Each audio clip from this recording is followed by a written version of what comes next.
Welcome back to KTSM 9 News Today. This is a live look at Ruidoso, New Mexico. They're getting some beautiful snow. This almost looks fake. It's going down pretty good now, isn't it? It is, and we got to see it on our radar actually. All that precipitation is all the way up there. It's just kind of, when we looked at it on the radar, it's just kind of like hovering. It didn't move.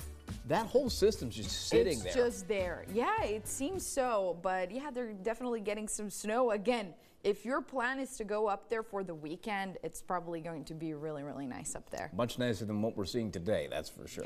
Yeah, I feel like here in El Paso, it's just miserable. We wish we had some of that snow because I would take it any day over hazy, dusty, gusty conditions today. We are under a weather alert. We're looking at those gusts up to 50 miles per hour today. Really, really strong winds. We might even see some rain chances. We're seeing here on our 9-hour forecast, maybe around 9 in the morning. We shall see, but it can happen any time of the day.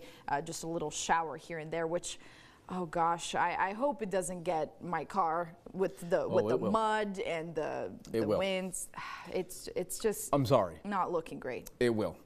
I apologize. Probably will. And I have a dark car, so that's also not great. Oh, that's not good. Yeah, no. Temperatures though, 63 degrees. I mean, the temperature is nice, but great. That doesn't mean anything for us today because we can't really be outside in 50-mile-per-hour winds. And tomorrow, not looking too much better. At least the rain might go away, but those winds are going to be here to stay. 58 degrees tomorrow. More of those gusty conditions on Saturday. Sunday, cooling off quite considerably, only reaching 50 degrees, maybe a chilly breeze here or there, but not nearly as bad as what we've seen these last couple of days. And then next week shaping up to be fairly chilly overall, maybe a couple of 60s a little bit later in the week, but we'll have more on that coming up later next week. But for now, let's take a look at your El Paso Honda Golf Index. It is a 1 for today. This is as low as it can go.